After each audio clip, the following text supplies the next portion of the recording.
ये कहानी है एक ऐसे लड़के की जो अपने दोस्तों के साथ खूब एंजॉय करता है और अपनी एक नॉर्मल लाइफ को जीता है। वो पढ़ाई में अच्छा था और सभी लोग उसको बहुत पसंद किया करते थे क्योंकि वो बहुत ही भोला भाला और एक नेक दिल लड़का था और बहुत ही जल्दी किसी के भी ऊपर विश्वास कर लेता था। तभी वो एक लड़की के प्यार में पागल हो जाता है, पर वो लड़की उसकी जान लेने की कोशिश करती है, जिसके बाद उसको पता लगता है कि वो एक बहुत ही खतरनाक निंजा क्लैन से बिलोंग करता है और अब सारे क्लैन उसकी जान के पीछे पड़े हुए हैं। जिसके बाद उसकी नॉर्मल लाइफ एंड हो जाती है और वो जीरो से हीरो बनने की जर्नी पर निकल पड़ता है। कहानी शुरू होती है तो हमें इस कहानी के मेन कैरेक्टर को दिखाया जाता है, जिसका नाम इतोकी साकुराबा होता है। वो यहाँ पर बाहर की तरफ देख रहा होता है, तभी उसको एक चमकती हुई चीज दिखती है। उसको समझ में नहीं आता है कि आखिर वो क्या चीज है। तभी टीचर का ध्यान उसके ऊपर जाता है, तो टीचर को लगता है कि वो पढ़ाई नहीं कर रहा है, इसलिए टीचर उससे पूछ लेता है। और हमें यहाँ पर क्लास में एक लड़की भी दिखाई जाती है जो मास्क लगा के क्लास में बैठी हुई थी। जिसके बाद उन सबकी छुट्टी हो जाती है। तभी इतोकी के दोस्तों से पूछते हैं कि तुम मेरे साथ आज कैरोके चलोगे, पर वो मना कर देता और कहता है कि मेरी आज लेसन क्लास है, फिर कभी चलेंगे। तभी उसके दोस्त कहते हैं कि क्या यार, तुम्हारा हर वक्त लेसन होता है, आखिरकार तुम कितने लेसन लेते हो। इतोकी बताता है कि क्राइम स्कूल में हफ्ते में 6 बार लेता हूँ और जिम्नास्टिक 3 बार और स्विमिंग और जूडो। उसके बाद तभी हमें वही मार्क्स वाली लड़की को दिखाया जाता है जो छिपकर इतोकी को देख रही थी। जिसके बाद इतोकी अपने घर को जाने लगता है और उसके पीछे वही मार्क्स वाली लड़की चल रही थी। तभी इतोकी उस लड़की से पूछ लेता है कि तुम्हें ये अजीब नहीं लग रहा कि तुम मेरा पीछे कर रही हो। वो कहती है कि मैं बस देख रही हूँ कि तुम अपना लेसन न छोड़ो, बुरा मत मानना, मुझे भी पसंद नहीं है, बस तुम्हारी मॉम ने ऐसा करने के लिए कहा है। इतोकी कहता है कि तुम्हें उनको मना कर देना चाहिए था, पर वो लड़की कहती है कि हम बचपन के दोस्त ना होते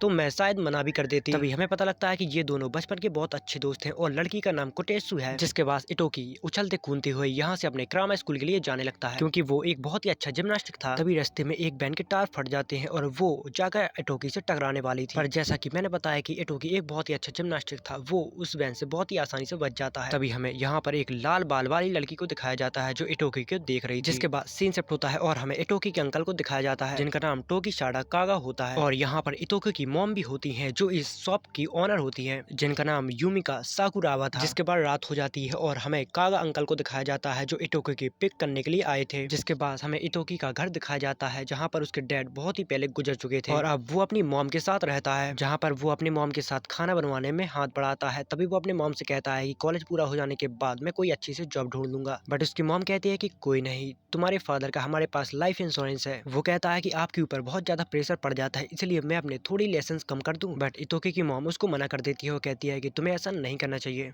जिसके बाद हमें अगले दिन का सीन दिखाया जाता है जहाँ पर इतोकी वापस से अपने स्कूल जा रहा था और वही लड़की फिर से उसका पीछा कर रही थी। जब वो अपने स्कूल पे पहुंचता है तभी उसको अपने लॉकर में एक लव लेटर मिलता है, जिसको देखकर वो बौखला जाता है। उसको यकीन नहीं हो रहा था कि ये सच में हो रहा है कि किसी लड़की ने मुझे लव लेटर लिखा। जिसके बाद वो उसी लड़की से मिलने के लिए जाता है जिसका नाम सतुमी तासुबाकी था और वो कहती है कि मैं आपको बहुत दिनों से देख रही हूँ साकुराबा सेनपाई। और वो कहती है कि मैंने आपको कल देखा था कि कैसे आप ट्रक से बचे थे, वो सच में बहुत ही ज्यादा कूल था। जिसके बाद वो लड़की इतोकी को डेट के लिए पूछ लेती है। तभी इतोकी को ऐसा लगता है कि जैसे कि उसकी जिंदगी में बाहर आ गई हो। जिसके बाद वो अपने घर पर आ जाता है और वो यहाँ पर बहुत ज्यादा खुश था। तभी उसकी मॉम उससे पूछती है क्या तुम्हारी कोई गर्लफ्रेंड बनी है क्या। जिसके बाद इतोकी शौक रह जाता है और वो कहता है कि आखिर मॉम को कैसे पता चल गया। उसकी मॉम कहती है कि बेटा मैं तुम्हारा चेहरा पढ़ सकती हूँ। जिसके बाद वो लोग लंच करने लगते हैं और उसकी मॉम पूछती है कि तुम दोनों आखिर कैसे मिले और कौन है वो लड़की। तभी इतोकी जवाब देता है कि वो तो मैं खुद भी अच्छे से नहीं जानता, उसने मुझे प्रपोज किया और मैंने हाँ कह दिया। इस बात से उसकी मॉम थोड़ा तो पहले सोचती है पर बाद में उसको मना कर देती है। इस बात से इतोकी नाराज हो जाता है और अपने रूम में चला जाता है। जिसके बाद हमें अगले दिन का सीन दिखाया जाता है जहाँ पर अंकल कागा इतोकी को छुपते छुपाते डेट पर ले आते हैं। इतोकी सातुमी से कहता है कि दत्त मुझे ज्यादा खाने की जगह नहीं पता। तभी सातुमी कहते हैं कि मुझे भी ज्यादा जगह नहीं पता,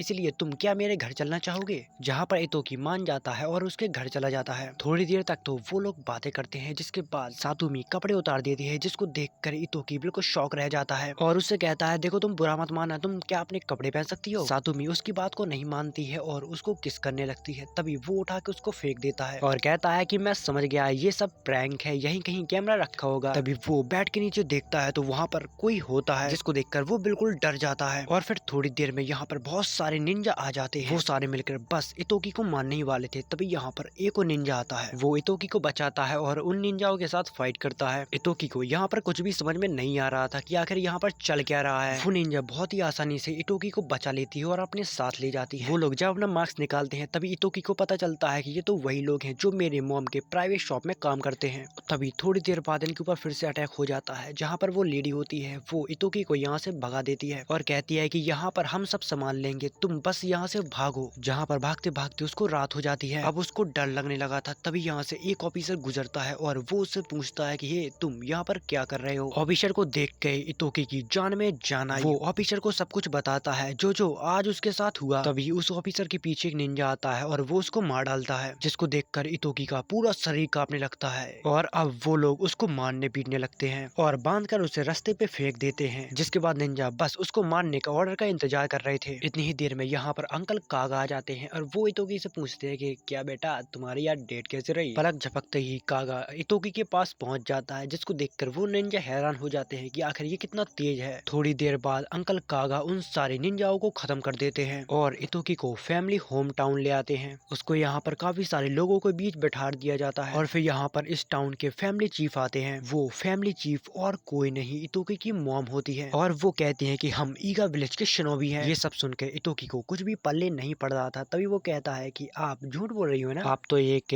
प्राइवेट शॉप की ओनर हो, तो शिनोबी कैसी हुई। उसकी मॉम जवाब देती है कि वो काम हमारा दुनिया से असलियत छुपाने के लिए है। वो बताते हैं कि पूरे देश भर में बहुत से निंजा फैले हुए हैं जो अपनी असलियत को छुपा के अभी तक रखे हुए हैं और कुछ समय से हम लोग बैलेंस बनाए हुए हैं, पर कोगा विलेज के लोग इस बैलेंस को तोड़ना चाहते हैं और जितनी भी विलेज मौजूद है उनमें सबसे ज्यादा ताकतवर कोगा विलेज है। मॉडर्न निंजुत्सु और बिना पैसों की कमी वाले लोग हैं उनके पास और हमें पता चला है कि वो लोग ईगा विलेज के ऊपर कब्जा करने की प्लानिंग कर रहे हैं, जिसका मतलब कि जिन लोगों ने तुम्हारे ऊपर अटैक किया वो कोगा है। वो लोग तुम्हारे पीछे इसलिए पड़े थे क्योंकि तुम्हें ईगा विलेज का सक्सेसर बनना है और तुम्हें अब एक निंजा बनना पड़ेगा। जिसके बाद कागा अंकल उसको पकड़ के बाहर ले जाते हैं समझाने के लिए। वो इतोकी से कहते हैं कि देखो तुम मेरी बात का बुरा मत मानना, तुम्हें एक निंजा बनना पड़ेगा वरना तुम मारे जाओगे। इतोकी कहता है कि कल तक मेरी जिंदगी आम थी, मैं स्कूल जाता था और पढ़ता था, मेरे पास सारी चीजें थी जो मैं करना चाहता था, पर अब आप कह रहे हैं कि निंजा बनो या फिर मरो। तभी कागा उसको बताता है कि देखो तुम्हारे पापा जो थे ना वो ईगा क्लैन के चीफ थे, उनको गुजर जाने के बाद सिर्फ तुम ही उनकी आखिरी औलाद थे। उस टाइम तुम बहुत छोटे थे इसलिए तुम्हारी मॉम ने सारी जिम्मेदारी अपने ऊपर ले ली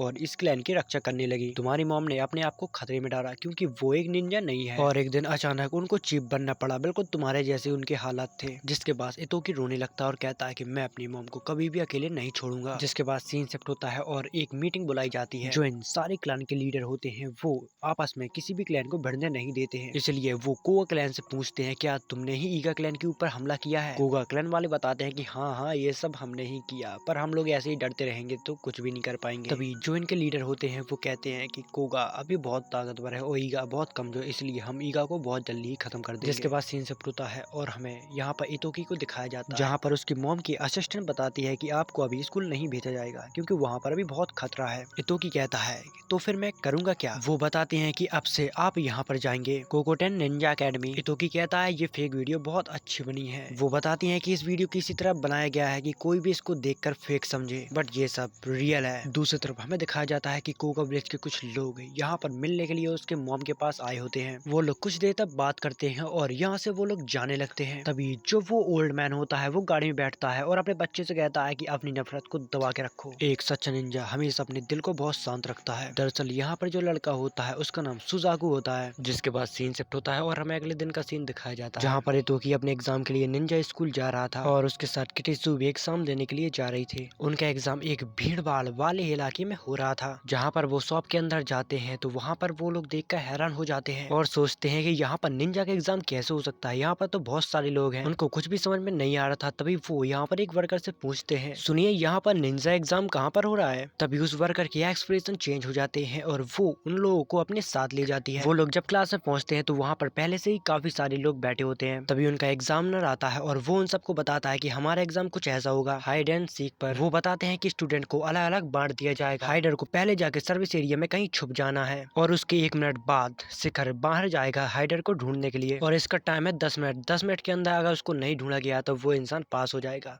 अगर ढूंढ लिया तो ढूंढने वाला पास हो जाएगा। और टीचर की कैमरा के द्वारा सबके ऊपर नजर रहेगी, अगर किसी ने उल्लंघन किया तो उसको फेल कर दिया जाएगा। जिसके बाद इतोकी का एग्जाम शुरू हो जाता है और उसके अपोजिट में जो लड़की होती है वो देखने में सातोमी जैसी लग रही थी। थे। उसके जाने के 1 मिनट बाद इतोकी भी उसके पीछे उसको ढूंढने के लिए जाता है। तभी हमें पीछे कुछ लोग दिखाए जाते हैं जो इतोकी को मारने के लिए आए थे, बट उसके अंकल आके उसको प्रोटेक्ट करते हैं ताकि वो अपने एग्जाम बहुत अच्छे से दे पाए। तभी हमें यहाँ पर और भी निंजा दिखाए जाते हैं जो इतोकी की जान लेने के यहाँ पर आए थे। वो लोग अपना कमाल का शूट पहन के आए थे जिससे वो पब्लिक में इनविजिबल भी हो सकते हैं। जिसके बाद किटेत्सु जाके यहाँ पर एक निंजा के साथ फाइट करने लगते हैं ताकि इतोकी को थोड़ा टाइम मिल सके और वो एग्जाम में पास हो सके। पर वो निंजा बहुत ज्यादा चालाक होता है, वो वहाँ से भाग जाता है, बट इतोकी को पहले ही पता चल जाता है, इसलिए वो यहाँ पर फायर अलार्म बजा देता है और कहता है कि भागो यहाँ से, आग लगी है यहाँ पर। और यहाँ पर काफी धुआं भी फैल जाता है जिससे वो निंजा उसको नहीं ढूंढ पाता है और वो निंजा यहाँ पर विजिबल हो जाता है। जिसके बाद यहाँ पर और भी निंजा आते हैं और उस लड़की को पकड़ के यहाँ से ले जाते हैं। तब एग्जामिनर यहाँ पर आता है और कहता है कि तुम्हारा टाइम जब पूरा हो चुका था फिर तुमने अलार्म क्यों बजाया। एक निंजा को जितने कम से कम हो सके उतने लोगों के नजर में आना होता है। इतोकी उनको जवाब देता है कि मैं इस चीज में किसी को फंसाना नहीं चाहता था और मुझे लगा कि इस तरह करने से सारे लोग खतरे से बच जाएंगे। जिसके बाद सीन शिफ्ट होता है और हमें पता लगता है कि इतोकी एग्जाम में फेल हो चुका है। जिसके बाद वो लोग यहाँ से जाने वाले थे तभी उन एग्जामिनर का फोन आता है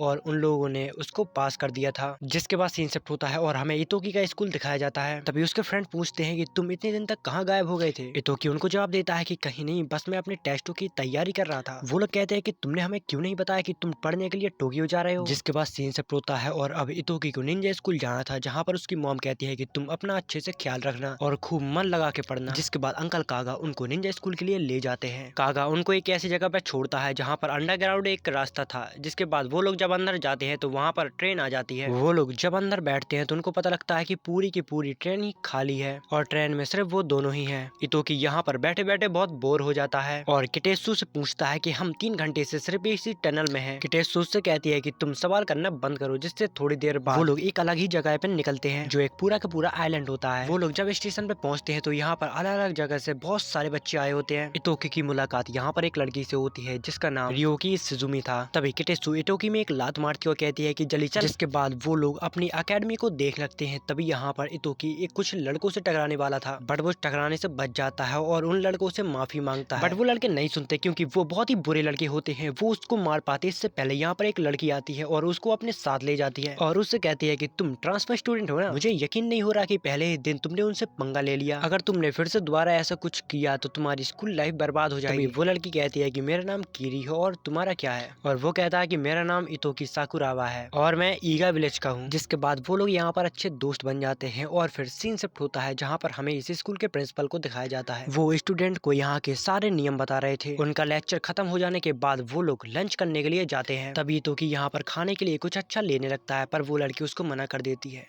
वो कहती है कि अगर तुमने ऐसा कुछ किया तो ये लोग तुम्हें नहीं छोड़ेंगे क्योंकि कोगा निंजा के पास बहुत पावर है, इसलिए वो किसी को बना भी सकते हैं और किसी को मिटा भी सकते हैं। इतनी देर में उनमें से एक लड़का इतोकी को देख लेता है और कहता है कि अबे तू मुझे क्यों देख रहा है बे, तू मुझसे लड़ना चाहता है क्या। तभी उसके पास जो लड़की खड़ी होती है वो यहाँ से भाग जाती है। वो लड़का इतोकी के पास आके उससे बहस करने लगता है। तभी सुजाकू उसको डांटता है और कहता है कि अपना मन शांत रखो और इतोकी से कहता है कि ऐसा तुम बिहेव क्यों कर रहे हो जैसे कि तुम्हें कुछ पता ही नहीं। हमारे कोगाची महान किसनमारू गुजर गए और उनको तुम लोगों ने मारा है, यानी कि ईगा विलेज वालों ने, इसलिए कोगा कभी भी ईगा को माफ नहीं करेगा, तुम्हारी तबाही पक्की है। इतना कहने के बाद वो यहाँ से चला जाता है। जिसके बाद सीन शिफ्ट होता है और इतोकी अपने नए घर के लिए जा रहा था और वो कहता है कि अरे ये डोम है, ये तो बहुत अच्छा है। बट उसको कैरियर बताती है कि हमारा वाला ये वाला नहीं है, ये दूसरा वाला है। जिसको देख के इतोकी शौक रह जाता है और उससे कहता है क्या ये भूतिया घर है, ये तो बिल्कुल भी इंसानों के रहने के लायक नहीं है। अब वो कर ही कह सकते हैं। जिसके बाद वो लोग अंदर चले जाते हैं। जिसके बाद हमें अगले दिन का सीन दिखाया जाता है जहाँ पर वो लोग एक्सरसाइज ट्रेनिंग करने के लिए आए थे। उनको आज सिखाया जाने वाला था कि निंजा सूट निंजा कोर को आखिर कैसे इस्तेमाल करते हैं। जहाँ पर वो सारे लोग अपने सूट पहनने लगते हैं जो पहनने में काफी ज्यादा औसम लग रहा था और उनकी टीचर कहती है कि तुम सबको ये सूट पहनकर उस टावर पे जाना होगा और वहाँ पर तुम्हारा प्रिंसिपल इंतजार कर रहे हैं और आप वहाँ तक पहुँचे इसलिए आपको वहाँ से एक मंजू लाना होगा और प्रिंसिपल लगातार मंजू खाते जा रहे हैं इसलिए देर मत करो, जल्दी जाओ। यहाँ पर जितने भी निंजा होते हैं वो सारे निकल जाते हैं पर इटोकी अपनी जगह से हिल भी नहीं पा रहा था। तभी हमें यहाँ पर कुछ लड़कों को दिखाया जाता है। वो प्लानिंग कर रहे थे कि अगर हमने उस लड़की को मार दिया तो यहाँ पर किसी को पता भी नहीं चलेगा। दूसरी तरफ टीचर इटोकी को समझा रही थी कि तुम जल्दी करो, अगर तुमने ये नहीं कर पाए तो तुम्हें स्कूल से निकाल दिया जाएगा। तभी रियोको इतोकी की मदद करती है और अब उसका सूट काफी हल्का हो चुका था, जिसके बाद वो यहाँ से दौड़ने लगता है। उसको यहाँ पर मजा आ ही रहा था, तभी सीधी खाई आ जाती है और वो जाके सीधा ऊपर से नीचे गिरता है। उसको लगता है कि आज तो मेरी मौत पक्की, पर वो जब नीचे गिरता है तो उसको कुछ भी नहीं होता। दूसरी तरफ सुजाकू और किटेत्सु बस अपनी मंजिल पे पहुंच गए थे। सुजाकू यहाँ पर किटेत्सु को गिराने की कोशिश करता है, बट किटेत्सु कमाल की निंजा थी, इसलिए वो बच जाती है। वो अपना मंजू उठाता है और एग्जामिनर के पास जाने लगता है और थोड़ी देर में यहाँ पर और भी सारे निंजा आते हैं। वो लोग भी अपना मंजू उठा के एग्जामिनर के पास जाने लगते हैं। तभी सुजाकू को रास्ते में इतोकी मिलता है तो वो उसको यही मारने की कोशिश करने लगता है, बट कोई सासू उसको ऐसा करने नहीं देती। दूसरी तरफ हमें कैरी को दिखाया जाता है, जिसको काफी लड़के घेर लेते हैं और कहते हैं कि अपना मंजू हमें दे दो, वरना तुम्हारे यहाँ पर खैर नहीं। तभी रास्ते में इतोकी को कैरिया का ब्रेसलेट मिलता है, जिससे वो समझ जाता है कि उसके साथ कुछ गलत हुआ है। वो जब उसे ढूंढने के लिए जंगल में जाता है तो थोड़ी दूर पे उसे वो मिल जाती है। इतोकी उससे पूछता है कि आखिर तुम्हारे साथ ये किया किसने है। वो बताती है कि कुछ लड़के थे, पर तुम उनसे पंगा मत लेना। जिसके बाद सीन शिफ्ट होता है और हमें वही बदमाश लड़के दिखाए जाते हैं। तभी उनके पास इतोकी आ जाता है। वो कहता है कि तुमने कैरी के पास से जो भी लिया उसको वापस कर दो, बट वो लड़का उसको साफ साफ मना कर देता है। जिसके बाद इतोकी और उस लड़के के बीच फाइट होने लगती है। दूसरी तरफ हमें प्रिंसिपल को दिखाया जाता है, जो छत पर बैठ के ये सारा वाक्य अपने नजरों से देख रहे थे। इतोकी यहाँ पर फाइट में बहुत कच्चा था, इसीलिए वो लड़का उसको बहुत बुरी तरह से मारता है। इतनी देर में यहाँ पर प्रिंसिपल आ जाते हैं और कहते हैं कि बस तुम लोगों का बहुत हुआ, अब बस जाओ यहाँ से। जिसको देखकर वो सारे लड़के डर जाते हैं और उनको सफाई देने लगते हैं। जिसके बाद वो लड़के यहाँ से चले जाते हैं और प्रिंसिपल इतोकी से कहता है कि तुम वो टावर नहीं चढ़ना चाहते हो क्या?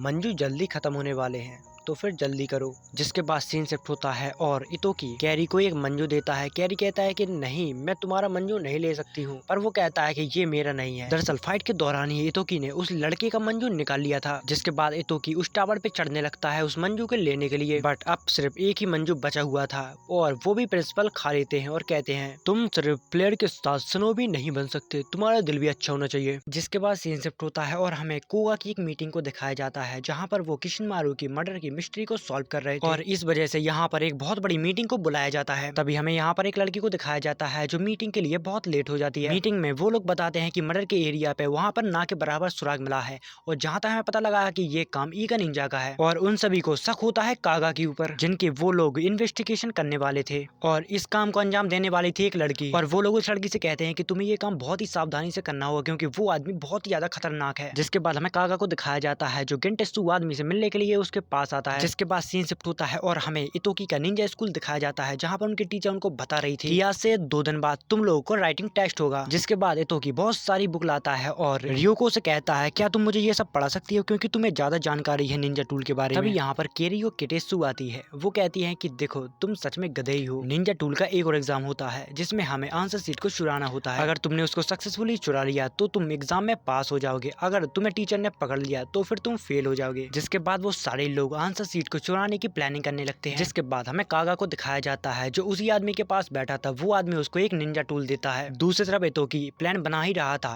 तभी यहाँ पर 2 लड़के आते हैं। वो कहते हैं कि हम छोटे विलेज से हैं और हम तुम्हारी टीम को ज्वाइन करना चाहते हैं, और इससे वो लोग भी मान जाते हैं क्योंकि वो लोग दिखने में बहुत ही ज्यादा भोले भाले दिख रहे थे। जिसके बाद हमें कागा को दिखाया जाता है उसकी जासूसी वही लड़की कर रही थी। यहाँ पर कागा कुछ अपने बहुत ही इंपॉर्टेंट काम से आया था और दूसरी तरफ इतोकी की टीम भी आंसर शीट को चुराने के लिए निकल पड़ती है और यहाँ पर अलग अलग लोग अलग अलग जगह पे पोजीशन ले लेते हैं ताकि उनको कोई देख ना पाए और वो एक दूसरे को जानकारी देते रहे। तभी रियो को उसको एक निंजा ड्रोन देती है। वो कहती है कि तुम इसका इस्तेमाल करो, ये तुम्हारे बहुत काम आएगा। वो लोग ड्रोन को अंदर भेजते हैं और वहाँ की सारी जानकारी ले लेते हैं। तभी वो ड्रोन वापस लौट रहा था और वो गेट से टकरा जाता है, जिससे वहाँ पर शोर हो जाता है और तुरंत टीचर सतर्क हो जाती है और पता करने के लिए वहाँ पर जाने लगती है। तभी वो लोग यहाँ से भाग निकलते हैं। तभी टीचर सब कुछ समझ जाती है और वो उन सारे लोगों को ढूंढने लगती है और वो सारे लोग यहाँ पर छिपते छिपाते बस टीचर से बच रहे थे ताकि वो उनका चेहरा न देख सके। अगर टीचर ने उनका चेहरा देख लिया तो वो उन्हें एग्जाम में फेल कर देंगे। और दूसरी तरफ हमें कागा को दिखाया जाता है जो बहुत ही होशियारी के साथ कंपार्टमेंट के अंदर पहुंच जाता है। दूसरी तरफ हमें इतोकी को दिखाया जाता है जहां पर वो स्टाफ रूम में पहुंचता है तो उसको वहां पर की नहीं मिलती, जिससे उसको लॉकर खोलना था और उसी में ही आंसर शीट थी। और वो दूसरों को इन्फॉर्म करता है कि लगता है कि वो की टीचर के पास है, क्या तुम उनसे वो की ले सकती हो। पर कैरिया और रियो को अपनी जान बचाकर टीचर से भाग रही थी। उनके साथ एक लड़का होता है है जो उनसे अलग हो जाता है। तभी कोगा निंजा वाले उस लड़के को मारते पीटते हैं और उससे सब कुछ उगला लेते हैं। दूसरी तरफ इतोकी की टीम उस लॉकर को हैक करती है और उसमें से पेपर को निकाल लेती है। दूसरी तरफ हमें कागा को दिखाया जाता है जो एक हैवी लॉकर को निंजा टूल से अनलॉक करने की कोशिश कर रहा था, बट उस टूल में टाइम बहुत ही ज्यादा कंज्यूम हो रहा था। तभी वो उस टूल को साइड करता है और सोच समझ के उस लॉकर को खोल देता है। उस लॉकर में बहुत सारे पैसे होते हैं पर कागा उनमें से किसी को भी हाथ नहीं लगाता। वो यहाँ पर एक ब्लूप्रिंट के पीछे आया था पर उसको वो लॉकर में नहीं मिलता। और दूसरी तरफ इतोकी की टीम भी उस लॉकर को हैक कर लेती है जहाँ पर वो क्वेश्चन पेपर लेके वहाँ से निकल जाते हैं। और दूसरी तरफ हमें वही लड़की को दिखाया जाता है जो कागा की जासूसी कर रही थी, पर कागा उसको बहुत ही जल्दी पकड़ लेता है और कहता है कि ये तो बहुत बढ़िया है, मैंने तुम्हें बहुत पहले देख लिया था पर तुम्हें नजरअंदाज कर रहा था क्योंकि मुझे लगा कि शायद तुम यहाँ पर नहीं पहुंच पाओगे। और यहाँ पर कागा ने पहले से ही सेटअप कर रखा था। तभी वो लड़की के सामने वही क्रीपी निंजा गैजेट खुलता है जिसको देखकर वो लड़की डर जाती है और उस गैजेट के बारे में अब सिक्योरिटी वालों को भी पता चल जाता है, जिसके बाद वो उसी कमरे में सिक्योरिटी भेजते हैं। अलर्ट बजते ही वो लड़की यहाँ से भागने की कोशिश करती है, तभी उसको यहाँ पर कुछ गार्ड देख लेते हैं और वो गार्ड उस लड़की का पीछा करने लगते हैं, जिस वजह से कागा यहाँ से बहुत ही आसानी से निकल जाता है। जिसके बाद सीन शिफ्ट होता है और आज उन लोगों का एग्जाम था। वो लोग अपना अपना एग्जाम देखकर बहुत ही हैरान हो जाते हैं क्योंकि उनने जो पेपर को चुराया था उसके पेपर में एक भी आंसर नहीं आए। जिसके बाद उनका एग्जाम पूरा कंप्लीट हो जाता है और हमें यहाँ पर कोगा निंजा को दिखाया जाता है जहाँ पर वो लोग बात कर रहे थे कि हमने पेपर को पहले ही चुरा लिया था और वहाँ पर दूसरा पेपर रख दिया था, इसीलिए ईगा निंजा का पास होना तो बहुत ही मुश्किल है। जिसके बाद सीन शिफ्ट होता है और हमें यहाँ पर ईगा ग्लिच की चीफ को दिखाया जाता है जो कागा से कहती है क्या तुम्हें वो चीज मिली।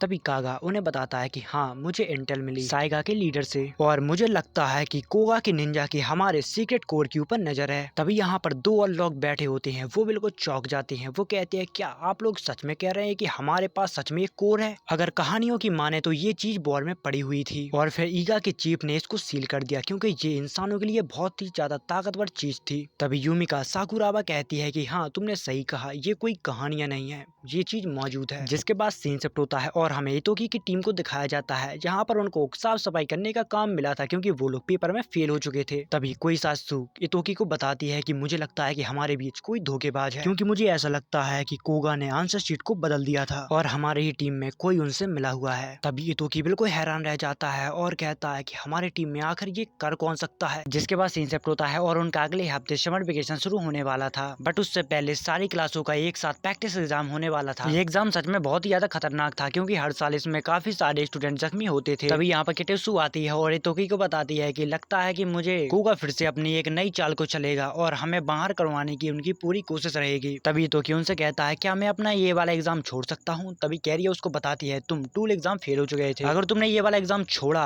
तो तुम्हें स्कूल से निकाल दिया जाएगा। जिसके बाद इतोकी और किटेसु यहाँ से जाने लगते हैं। तभी उसको रास्ते में सुजाकू मिलता है और सुजाकू से कहता है मैं तुम्हें इस बार मार दूंगा, जहाँ पर इतोकी बिल्कुल शौक रह जाता है क्योंकि उसके लिए ये शब्द बहुत ही ज्यादा खतरनाक था क्योंकि वो किसी को चोट भी नहीं पहुंचाना चाहता था। दूसरी तरफ हमें कोगा के विलेज का चीफ को दिखाया जाता है जहाँ पर वो अब काफी बूढ़ा हो चुका था और बहुत कमजोर भी। वो अपनी बात किसी और को यहाँ का चीफ बनाना चाहता था। उसकी नजर में सिर्फ एक ही लड़का था और वो था सुजाकू क्योंकि पूरी क्लास में सबसे अच्छी ग्रेड उसकी आई और सब लोग कहते हैं कि वो पूरा किसनमारू की तरह है, इसीलिए वो अपने बात सुजाकू को एक बहुत ही अच्छा कैंडिडेट मानता है। जिसके बाद सीन शिफ्ट होता है और रियो को उन सबको बता रही थी कि चलो हम सारे मिलकर अपने प्रैक्टिकल एग्जाम के लिए प्रैक्टिस करें, बट इतोकी उन सारे लोगों को मना कर देता और कहता है कि मैं इस बार तुम लोगों के साथ नहीं आना चाहता। इतना कहने के बाद वो और किटेसु यहाँ से चले जाते हैं और किटेसु से कहती है कि तुमने बढ़िया काम किया, अब धोखेबाज कुछ भी नहीं कर सकते। तभी यहाँ पर रियो को आती है और इतोकी को एक निंजा फेस देती है और वो बताती है कि इसको पहनने के बाद तुम्हारी आवाज और तुम्हारा चेहरा पूरा ही बदल जाएगा, बट इतोकी उसको लेने से मना कर देता और कहता है कि अगर कोगा निंजाओ को इसके बारे में पता चल गया तो वो लोग तुम्हारे पीछे पड़ जाएंगे, इसलिए मैं तुम्हें किसी भी मुसीबत में नहीं डालना चाहता। जिसके बाद किटेसु इतोकी को बताती है कि प्रैक्टिकल एग्जाम में हम लोग हमला करेंगे, सुजाकू तुम्हें मारना चाहता है और उसका इरादा पक्का है, अगर तुम उससे लड़े तो वो तुम्हें मार डालेगा, इसलिए पहला हमला मैं करूंगी, उसके बाद बाकी के स्टूडेंट को तुम संभाल लेना। इतोकी उससे कहता है कि तुम्हें ऐसा करने की कोई जरूरत नहीं है, अगर तुमने ऐसा किया तो इसमें तुम भी मारी जा सकती हो और तुम्हें मेरे लिए अपनी लाइफ को बर्बाद नहीं करना है। पर वो उसे जवाब देती है कि एक निंजा का सिर्फ यही काम होता है, अपने लीडर को बचाना, जिससे इतोकी को बहुत बुरा लगता है और वो यहाँ से उससे नाराज होकर चला जाता है और जाकर बगीचे में घूमने लगता है। तभी यहाँ पर उसको प्रिंसिपल मिलते हैं। वो कहते हैं कि तुम इतनी रात को यहाँ पर क्या कर रहे हो? इतोकी उनसे कहता है कि मुझे माफ करना, मैं जल्दी अपने डॉम के अंदर चला जाऊंगा। प्रिंसिपल उसे अपने साथ चाय पीने के लिए ले जाते हैं। तब इतोकी उनसे पूछता है कि निंजा का काम सिर्फ जान लेना ही होता है क्या, क्योंकि वो निंजा बनने के बाद भी ऐसा नहीं करना चाहता था। बट प्रिंसिपल उसे बताते हैं कि निंजा के 3 रूल होते हैं, पकड़े मत जाओ, खून मत करो और किसी को धोखा मत दो। इतोकी कहता है कि मुझे बताया गया था कि मेरे डैडी निंजा थे, इसलिए वो मारे गए। तभी प्रिंसिपल कहते हैं कि एक शांति से भरी हुई दुनिया जहाँ कोई लड़ाई नहीं, कोई मर्डर नहीं, ये तो बिल्कुल वैसी है जैसे कि परियों की कहानी। इसलिए निंजास को परछाई में छुपकर अपने काम को अंजाम देना पड़ता है। तुम इस स्कूल में पहले बच्चे नहीं हो जो मुझसे ऐसा सवाल पूछ रहे हो। किसनमारू ने भी मुझसे एक टाइम पे ये सवाल पूछा था और तुम्हारे डैड ने भी मुझसे यही सवाल पूछा था। जिसके बाद इतोकी यहाँ से चला जाता है। जिसके बाद हमें अगले दिन का सीन दिखाया जाता है जहाँ पर उनके प्रैक्टिकल एग्जाम बस शुरू ही होने वाले होते हैं। तभी कोई सासू से कहती है कि तुम्हें यहाँ पर इस टेस्ट में किसी का कोड लेना पड़ेगा, इसलिए तुम मेरा कोड ले लो। बट कोई सासू का कोड लेना इतना भी आसान नहीं होता है। इतोकी यहाँ पर काफी कोशिश करता है पर उसका कोड नहीं ले पाता है और उसी के साथ वो उसको ट्रेनिंग भी दे रही थी। दूसरी तरफ हमें कोगा के मेंबरों को दिखाया जाता है जहाँ पर वो कैसे इतोकी को खत्म कर पाए इस चीज की प्लानिंग कर रहे थे। जिसके बाद सीन शिफ्ट होता है और अब उनका एग्जाम शुरू होने वाला था। तभी वहाँ पर टीचर बताती है कि तुम्हें बस दूसरे का निंजा कोर को लेना है, यानी कि वो निंजा किसी भी हद तक जा सकते हैं कोर को लेने के लिए, उसमें चाहे कोई जख्मी हो या फिर किसी की मौत क्यों ना हो जाए। जिसके बाद उनका एग्जाम शुरू हो जाता है और कोगा विलेज वाले सारे इतोकी को ढूंढने लगते हैं, पर इतोकी भी अपनी पूरी प्लानिंग के साथ उनको धूल चटाने के लिए तैयार था। जिसके बाद इतोकी अपने दोस्त के पास पहुंच जाता है और उससे कहता है कि तुमने हमारी टीम के साथ गद्दारी की है, क्योंकि ये वही लड़का होता है जो कोगा विलेज के साथ मिला हुआ था। तभी वो लड़का इतोकी के सामने रोने लगता है और कहता है कि उन लोगों ने मेरे विलेज को खत्म करने की धमकी दी थी, मेरे पास कोई भी रास्ता नहीं था। जिससे इतोकी थोड़ा सैंटी हो जाता है। दूसरी तरफ हमें कोई सासू को दिखाया जाता है जो सुजाकू के पास पहुंच जाती है उसके साथ फाइट करने के लिए। दूसरी तरफ हमें कोगा के एक मेंबर को दिखाया जाता है जो इतोकी को ढूंढ रहा था। वो उसी लड़के से पूछता है कि इतोकी कहाँ है और वो लड़का इशारे में बता देता है। वो लड़का कोई और नहीं, वो खुद इतोकी होता है। उसने निंजा फेस आईडी का यूज किया था। वो छिपकर उसके ऊपर अटैक कर देता है पर वो कोगा निंजा बहुत ही आसानी से उससे बच जाता है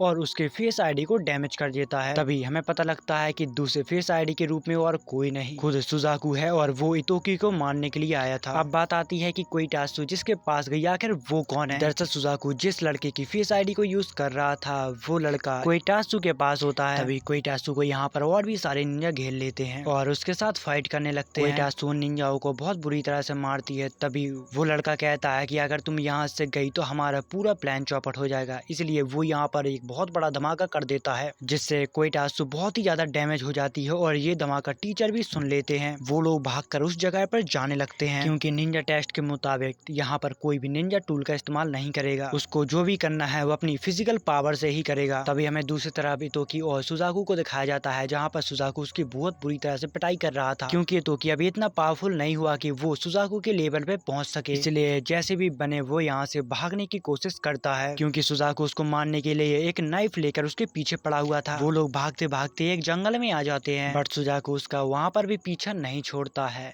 और इतोकी यहाँ पर अपनी जान बचाकर बहुत तेजी से भागता है और अपनी प्लानिंग के हिसाब से उसको फंसाने की कोशिश करता है। और जब उसको मौका मिलता है तभी वो सुजाकू का कोर को डैमेज कर देता है। जिसके बाद उससे वो कहता है कि मैं तुम्हें पसंद नहीं करता पर फिर भी मैं कभी भी एक किलर नहीं बनना चाहता, चाहे तुम मेरे कितने ही बड़े दुश्मन क्यों ना हो। जिसके बाद इतोकी वहीं पर बेहोश हो जाता है। जब उसकी आंख खुलती है तो उसके आसपास उसके दोस्त खड़े होते हैं। तभी कोई सासू ये देखकर काफी खुश होती है और वहीं पर सो जाती है। तभी रियो को इतोकी को बताती है कि जब तक तुम्हें होश नहीं आया ये तुम्हारा ख्याल रखती रही, मैंने उससे कहा कि तुम थोड़ा आराम कर लो पर उसने मेरी बात को नहीं माना। जिसके बाद सीन शिफ्ट होता है और हमें कागा को दिखाया जाता है जो एक सीक्रेट मिशन पे आया था और उसका पीछा वही लड़की कर रही थी। जब वो लड़की अंदर जाती है तो उसको पता चलता है कि किसनमारू की वहाँ पर बॉडी है। जैसे ही वो थोड़ा और आगे जाती है तो कागा से टकरा जाती है क्योंकि कागा यहाँ पर इनविजिबल मोड में था और यहाँ पर हमें पता लगता है कि किसनमारू की बॉडी अभी तक है और साइंटिस्ट उसके ऊपर कोई रिसर्च कर रहे हैं। आखिर वो क्या कर रहे हैं वो हमें कहानी के आगे पता चलेगा। जिसके बाद वो दोनों यहाँ से बाहर आ जाते हैं। तभी वो लड़की कहती है कि तुम्हें मेरे बारे में सब कुछ जानते थे पर फिर भी तुमने अपना पीछा मुझे करने दिया और वो अंदर आखिर क्या था। और कागा कहता है कि तुम अपना काम बहुत अच्छे से करो। इतना कहने के बाद वो यहाँ से चला जाता है। जिसके बाद हमें अगले दिन का सीन दिखाया जाता है जहाँ पर सुजाकू कैरिया को अपने पास बुलाता है और उसे कहता है कि तुम्हारे लिए एक काम है और ये काम तुम्हें बहुत अच्छे से करना होगा, और अगर तुमने ये काम करने से मना कर दिया तो तुम्हारा विलेज खतरे में आ जाएगा। जिसके बाद सीन शिफ्ट होता है और रियोको और कैरी इतोकी की होम टाउन में पिकनिक मनाने के लिए आए थे। इतोकी की मॉम कहती है कि तुम लोग यहाँ पर समर वेकेशन में आराम से रह सकते हो और इसे अपना ही घर समझना। तभी इतोकी उनको उनका रूम दिखाता है और उनसे कहता है कि तुम लोग यहाँ पर एंजॉय करना, आज मुझे कुछ काम से बाहर जाना है, आज मेरी डैड की बर्थडे है। जिसके बाद वो लोग यहाँ से चले जाते हैं और कैरी यहाँ पर कुछ जासूसी करने लगती है और यहाँ की सारी इंफॉर्मेशन सुजाकू के पास भेज देती है। यहाँ पर सुजाकू अपने डैड से बात करता है कि मैं ईगा पर हमला करने वाला हूँ और मैं फ्रंट लाइन यूनिट के अंदर ज्वाइन होने वाला हूँ। तभी उसके डैड कहते हैं कि तुम उस यूनिट के बारे में कैसे जानते हो। वो जवाब देता है कि हर तरफ इसी की चर्चा हो रही है। जिसके बाद सीन शिफ्ट होता है और हमें इतोकी और उसकी मॉम को दिखाया जाता है जहाँ पर वो उसके डैड की कब्र को साफ कर रहे थे। तभी इतोकी उनको बताता है कि हमारे स्कूल के प्रिंसिपल ने हमारे डैड के बारे में कुछ जिक्र किया था। तभी उसकी मॉम पूछती है तो फिर उन्होंने कहा क्या। इतोकी उनको बताता है कि निंजा बनने का मतलब गंदी काम करना है, तो वो निंजा नहीं बनना चाहते। उसकी मॉम बताते हैं कि हाँ, वो अक्सर ऐसे ही कहते थे। तुम्हारे डैड दूसरे विलेज के लोगों को भी बहुत आसानी से स्वीकार कर लेते थे, जैसे कि ईगा में आने वाले का स्वागत करना और जाने वाले का कभी पीछा मत करना।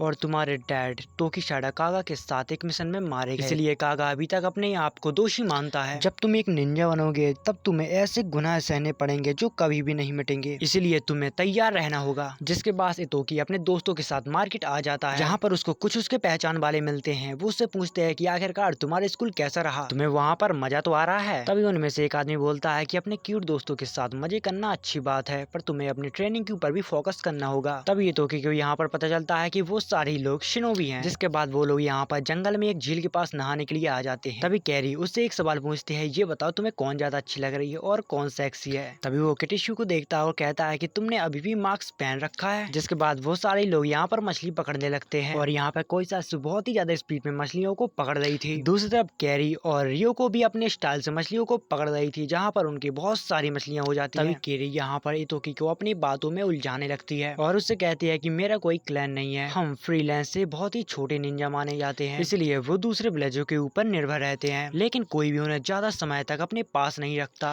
जिसके बाद सीन शिफ्ट होता है और हमें पास्ट का सीन दिखाया जाता है, जहाँ पर बचपन में उससे बहुत ही स्ट्रिक्ट तरीके से पाला पोसा गया था, जहाँ पर उसके विलेज वाले उसको बचपन से ही धोखा फरेब और झूठ बोलना सिखाते हैं, इसलिए उसने अपना पूरा बचपन धोखे फरेब और झूठ के सहारे पे जिया, इसलिए वो कभी भी अपना बचपन अच्छे से जी ही नहीं पाई। जिसके बाद वापस से सीन प्रेजेंट टाइम में आता है और इतोकी उससे कहता है कि मैं कभी भी एक निंजा नहीं बनना चाहता था, और तो और मुझे ये भी नहीं पता था कि इस दुनिया में असली निंजा होते हैं, इसलिए जब मैं पहली बार निंजा स्कूल गया तो मैं बहुत ज्यादा नर्वस था। तभी मेरी लाइफ में तुम आई और तुमने मेरे लिए सब कुछ ठीक कर दिया। तुम एक बहुत ही दयालु इंसान हो जो एक अकेले आदमी के लिए मदद का हाथ बढ़ाती है। जब वो लोग फिश लेकर अपने घर पर पहुंचते हैं तभी उनको पता लगता है कि आज उनके वहाँ पर एक बहुत बड़ी दावत है, जहाँ पर सारे निंजाओं को बुलाया जाता है, पर उससे पहले उनके लिए एक बहुत ही अच्छा खाना बनाया जाता है, जहाँ पर कोई सासू उनकी बहुत ही ज्यादा मदद कर रही थी। तभी कागा इतोकी को बताता है कि कोई सासू का कोई भी परिवार नहीं है, उसको परिवार ने छोड़ दिया था, तभी तुम्हारी मॉम ने उसको पाला पोसा, इसलिए कोई सासू तुम्हारी मॉम के लिए कुछ भी कर सकती है, और यहाँ पर बहुत सारे लोगों के ऊपर तुम्हारे मॉम का एहसान है, इसलिए वो लोग उनके लिए कुछ भी कर सकते हैं। तभी कागा यहाँ से कुछ फिश लेकर एक निंजा के पास पहुंच जाता है और उससे कहता है क्या तुम्हें ये खाना है। दरअसल ये निंजा वही लड़की होती है जो कागा की जासूसी कर रही थी। तभी वो लड़की कहती है क्या मैं छुपने में इतनी बेकार हूँ कि मुझे कोई भी ढूंढ सकता है। तभी वो कागा से पूछती है क्या तुम लोगों ने ही किशनमारू को मारा है। कागा उसको कुछ भी जवाब नहीं देता है। जिसके बाद उन सारे लोगों की दावत शुरू हो जाती है। वो लोग यहाँ पर खूब खाना खाते हैं और खूब शराब पीते हैं, जिससे आधे लोग नशे में धुत हो जाते हैं। तभी तो कि अपनी मॉम के पास आता है और उनसे कहता है कि आप इस विलेज को बचाना चाहती हो ना, मुझे अभी भी अपनी ताकत को बहुत मजबूत करने की जरूरत है। तभी उसकी मॉम कहती है कि तो कि मुझे तुमसे एक बहुत जरूरी बात करनी है। जिसके बाद वो अकेले में एक कमरे में जाते हैं। तभी कैरी उनको देख लेती है और उनके पीछे जाने लगती है, बट तभी उसको एक आदमी रोक लेता है और उसके स्कूल के बारे में पूछने लगता है, जहाँ पर वो ईगा के सीक्रेट कोर के बारे में उससे डिस्कस करती हैं और कहते हैं कि काफी क्लैन वाले इसके पीछे पड़े हुए हैं। बट इतोकी को यहाँ पर कुछ भी समझ में नहीं आता। वो कहता है कि आखिर ये कोर होता क्या है। वो बताती हैं कि ये कोर बहुत ही ज्यादा शक्तिशाली है और किसी गलत हाथ में पड़ जाए तो वो दुनिया में तबाही मचा सकता है, और इसके बारे में सिर्फ चीफ को ही बताया जाता है, इसलिए एक बार तुम्हारा नाम इसमें लिख दिया तो तुम ईगा के निंजा बन जाओगे। क्या तुम इस सब के लिए तैयार हो? जहाँ पर इतोकी सोचता है और फिर सीन शिफ्ट हो जाता है जहाँ पर वो अपने दोस्तों के साथ समर वेकेशन को खूब एंजॉय कर रहा था। जिसके बाद वो लोग न्यूज देखने लगते हैं और वहाँ पर न्यूज में उनको कुछ समझ में नहीं आता है क्योंकि ये न्यूज कोड वर्ड में होती है और निंजा चीफ ही इसे समझ सकते हैं। और कोड में हमें बताया जाता है कि वो एक निंजा काउंसिल की मीटिंग रख रहे हैं और इसमें सभी बड़े विलेज के लीडरों को बुलाया जाता है और उनके बीच मीटिंग होती है जहाँ पर हमें देश विदेश के अलग अलग निंजाओं को दिखाया जाता है। जैसे उनको मीटिंग के बारे में पता चलता है वो सारी अपने काम छोड़कर मीटिंग के लिए निकल जाते हैं। दूसरी तरफ यूमिका और कागा मीटिंग के लिए जाने लगते हैं। तभी इतोकी उनसे कहता है क्या मैं भी आपके साथ चल सकता हूँ? पर वो कहते हैं कि अभी तुम बहुत छोटे हो इसलिए अभी घर पर पढ़ाई करो और अपनी समर वेकेशन को एंजॉय करो। जिसके बाद हमें कुछ विलेज के लीडरों को दिखाया जाता है जहाँ पर वो लोग एक खुफिया रास्ते से अंडरग्राउंड चले जाते हैं। जिसके बाद उनकी मीटिंग शुरू होती है और यहाँ पर सारे बड़े बड़े विलेज के लीडर आए होते हैं। तभी हमें यहाँ पर इतोकी के प्रिंसिपल को भी दिखाया जाता है जो इस मीटिंग के लिए आए थे। इतनी ही देर में यहाँ पर एनएसजी के कैप्टन आते हैं। दरअसल इनने ही इस मीटिंग को ऑर्गेनाइज किया था ताकि सबूतों के साथ पता चल सके कि आखिर किसिनमारू को किसने मारा था। तभी यूमिका कहती है कि हमने कोगा को इन्वेस्टिगेट किया और हमें ये एविडेंस मिला जहाँ पर वो लोग नए निंजा टूल और बहुत ही खतरनाक हथियार बना रहे हैं। और इसके अलावा हमें पता चला है कि वो लोग ईगा के सीक्रेट निंजा कोर के पीछे हैं जहाँ पर कोगा ईगा के ऊपर हमला करने के बजाय उसके ऊपर झूठे आरोप लगा रहा है और अपनी ताकत को बढ़ाने की कोशिश कर रहा है। इसके रिप्लाई में ईगा क्लैन वाले भी पीछे नहीं हटेंगे और वो अपनी निंजा कोर को तबाह कर देंगे जिससे कोई भी उसका गलत उपयोग नहीं कर पाएगा। और तो और इससे सालों की ईगा और कोगा की दुश्मनी भी समाप्त हो जाएगी क्योंकि कोगा निंजा को सिर्फ उनका कोर चाहिए। जिसके बाद वो लोग कोर को छोड़ते हैं और किसिनमारू की मर्डर की मिस्ट्री को सॉल्व करने लगते हैं जहाँ पर सबको लगता था कि किसिनमारू का ईगा क्लैन के चीफ ने मारा है बट एनएसजी के पास अभी कोई भी एविडेंस नहीं था। जिसके बाद अब बात आती है रूल्स को तोड़ने के, इसलिए कोगा क्लैन के चीफ को अब वो लोग अरेस्ट कर लेते हैं क्योंकि उनने निंजा होने के काफी रूल तोड़े थे। इतनी ही देर में यहाँ पर सेकंड डिवीजन का कैप्टन गेंजी कराची आता है। वो कहता है कि मुझे किसिनमारू के मर्डर के कुछ एविडेंस मिले हैं जहाँ पर वो उन सारे लोगों को कुछ फोटोज दिखाता है और कहता है कि देखो फोटोज तो उतनी साफ नहीं है पर साफ पता चल रहा है कि कोई ईगा क्लैन का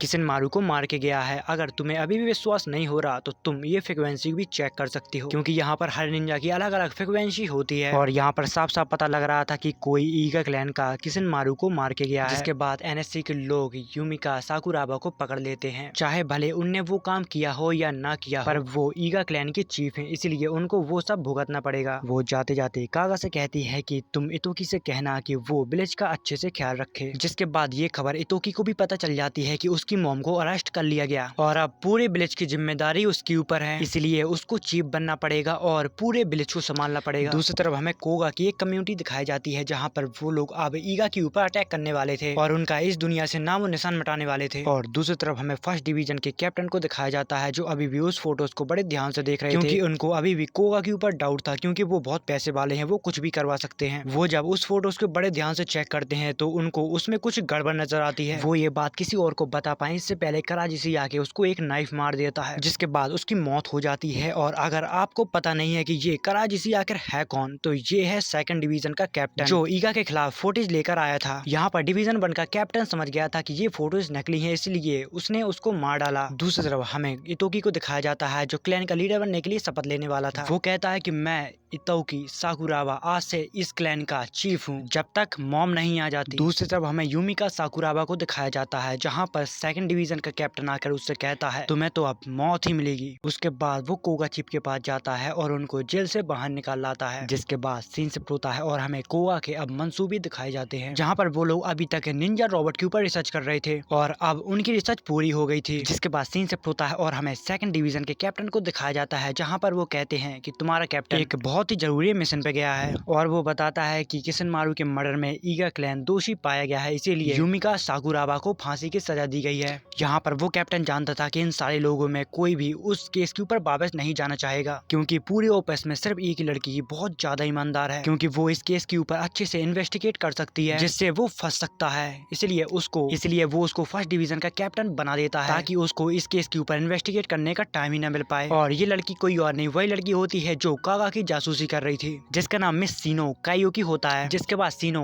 अपने कुछ टीम मेंबरों को साथ करती है और कहती है कि मुझे इस मामले में बहुत बड़ी गड़बड़ लग रही है, क्योंकि उसने मेरे जैसे ना समझ को कैप्टन बना दिया, क्योंकि मैं तो किसी भी काम में अच्छी भी नहीं हूँ। जिसके बाद वो सारे लोग मिलकर मिस्टर कोजो कवारा को ढूंढने में निकल जाते हैं। जिसके बाद सीन शिफ्ट होता है और यूमेका साकुराबे के पास कोगा का कैप्टन और डिवीजन का कैप्टन दोनों ही आते हैं। वो लोग उससे कहते हैं कि हम तुम्हें बचा सकते हैं, बस तुम हमें वो कोड दे दो वरना तुम्हारी मौत पक्की है। पर यूमेका उनको साफ साफ मना कर देती है। जिसके बाद वो लोग यहाँ से चले जाते हैं। दूसरी तरफ कैरी इतोकी की स्पीच पर हंस रही थी और उसका मजाक भी उड़ाती है। तभी कागा यहाँ पर आता है और इतोकी और कोईसात्सु को अपने साथ ले जाता है और तुरंत एक मीटिंग को बुलाया जाता है, जहाँ पर उनको पता चला था कि इतोकी को मॉम को कभी भी मारा जा सकता है, जिससे यहाँ पर जितने भी लोग होते हैं वो सारे भड़क जाते हैं और कहते हैं कि चलो एनएससी के लोगों को मार डालते हैं और अपने चीफ को वापस ले आते हैं। बट अगर उन्होंने ऐसा किया तो पूरे ब्लिज के ऊपर खतरा आ जाएगा। तभी कागा इतोकी से कहता है कि तुम मुझे ब्लिज से निकाल दो, मैं तुम्हारी मॉम को बचा लूंगा और इससे ईगा ब्लिज के ऊपर कोई खतरा भी नहीं आएगा। और इसके अलावा उनके पास कोई रास्ता भी नहीं था। तभी इतोकी यहाँ पर बहुत सोचने लगता है और